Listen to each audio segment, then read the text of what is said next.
తణుకు నియోజకవర్గంలో తలుక్కుమనేదెవరు?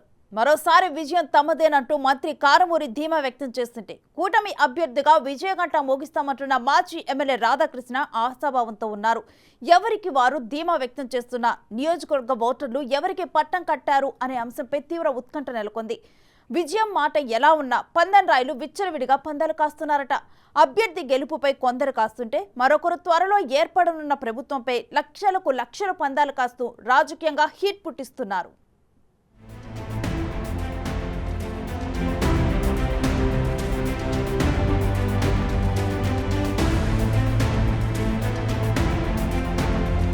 ఒకప్పుడు తెలుగుదేశానికి కంచుకోటగా ఉన్న తణుకు నియోజకవర్గంలో వైఎస్సార్ హయాంలో ఎమ్మెల్యేగా కారుమూరి వెంకట నాగేశ్వరరావు తొలిసారి కాంగ్రెస్ అభ్యర్థిగా 2009లో గెలుపొందారు.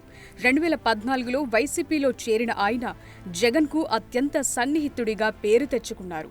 తణుకు నియోజకవర్గంలో వైఎస్సార్సీపీ ఇన్ఛార్జిగా ఉంటూ అప్పటి ఎమ్మెల్యే రాధాకృష్ణను చాలాసార్లు ఇబ్బందులకు గురిచేశారని అపవాదును మూటగట్టుకున్నారు. ప్రజా సమస్యలపై పోరాటం చేస్తూ వైసీపీ కార్యకర్తలకు మనోధైర్యాన్ని కల్పించడంలోనూ కారుమూరి శైలే వేరు అనే పేరుంది. 2019 ఎన్నికల్లో స్వల్ప మెజార్టీతో గెలుపొంది రాష్ట్రంలో రెండోసారి జరిగిన మంత్రివర్గ విస్తరణలో మినిస్టర్గా కారుమూరి అవకాశాన్ని దక్కించుకున్నారు. మంత్రిగా పనిచేస్తూనే ఇటు పార్టీ కార్యక్రమాల్లోనూ చురుగ్గా పాల్గొంటూ జనాల్లోనూ పేరు తెచ్చుకున్నారు. అధికారులతో శాఖపరమైన సమావేశాలు నిర్వహిస్తూ శాఖపై గట్టి పట్టు సాధించారని సొంత పార్టీలోని నేతలే చెప్పుకుంటున్నారు. ఇవే అంశాలు తమను మరోసారి గెలిపిస్తాయనే ధీమాతో కారుమూరి ధీమా వ్యక్తం చేస్తున్నట్లు సమాచారం.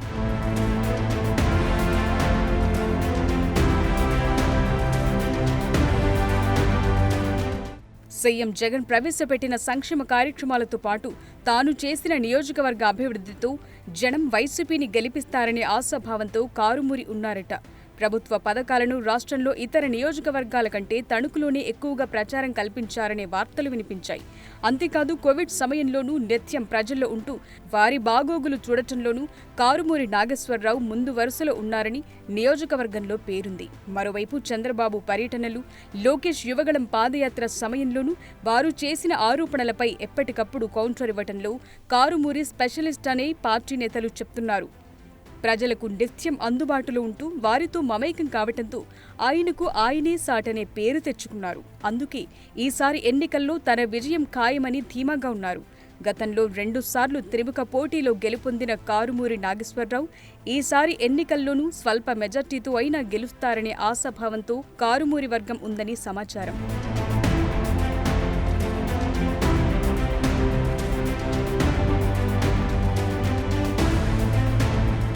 కూటమి అభ్యర్థిగా బరిలోకి దిగిన మాజీ ఎమ్మెల్యే ఆరిమిల్లి రాధాకృష్ణ 2019లో ఓటమి అనంతరం నిరుత్సాహపడకుండా పార్టీ కార్యక్రమాల్లో చురుగ్గా పనిచేశారనే పేరు తెచ్చుకున్నారు. ముఖ్యంగా లోకేష్ పాదయాత్ర నిర్వహించిన సమయంలో నియోజకవర్గంలో ఆయన చాలా హుషారుగా పాల్గొని పశ్చిమ గోదావరి జిల్లాలో యువగళం పాదయాత్ర సక్సెస్ కావటంలో తన వంతు కృషి చేశారని పార్టీ నేతలతో పాటు అధిష్టానం వద్ద గుర్తింపు తెచ్చుకున్నారట. ఎమ్మెల్యేగా చేసిన అనుభవం, తనకంటూ సొంత క్యాడర్ ఏర్పాటు చేసుకోవడంతో పాటు నియోజకవర్గంలో పలు అభివృద్ధి కార్యక్రమాలు చేశారు. వాటిపైనే ఆరిమిల్లి పూర్తిగా ఆశలు పెట్టుకోవటం సహా ప్రభుత్వంపై వచ్చిన వ్యతిరేకతతో తాను భారీ మెజార్టీతో గెలుస్తాననే ధీమాతో ఉన్నారు.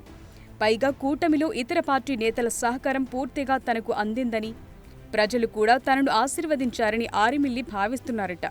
2014లో రాధాకృష్ణ జనసేన పార్టీ మద్దతుతో సుమారు 32,000 మెజార్టీతో గెలవటమే కాకుండా జిల్లాలోనే 2వ స్థానంలో నిలిచారు. 2019లో త్రిముఖ పోరు పోటీతో ఓటు బ్యాంకు చీలి 2,000 ఓట్లతో ఓటమి పాలయ్యారు రాధాకృష్ణ.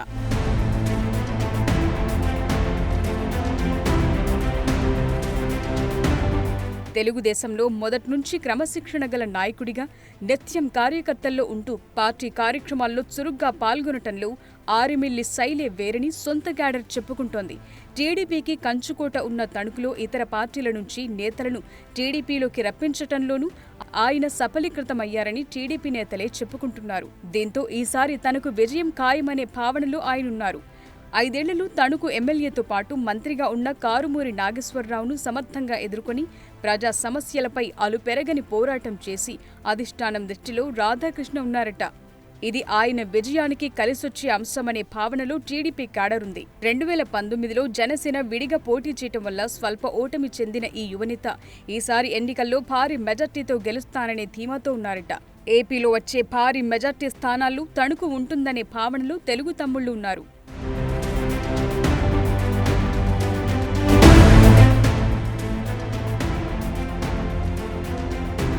ఇరు పార్టీల నేతలు గెలుపు మాదంటే మాది అని ధీమాగా ఉంటే అది అదనుగా పందెం రాయుళ్లు రెచ్చిపోతున్నారనే వార్తలు వినిపిస్తున్నాయి. పార్టీ గెలుపుపై కొందరు, ఏర్పడనున్న ప్రభుత్వంపై మరికొందరు లక్షల్లో పందాలు కాస్తున్నారట.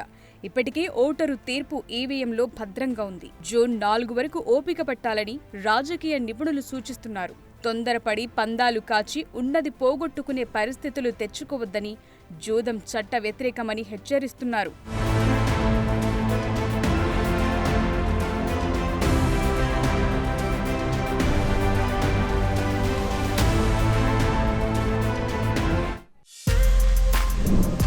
For more videos like this, subscribe Big TV channel.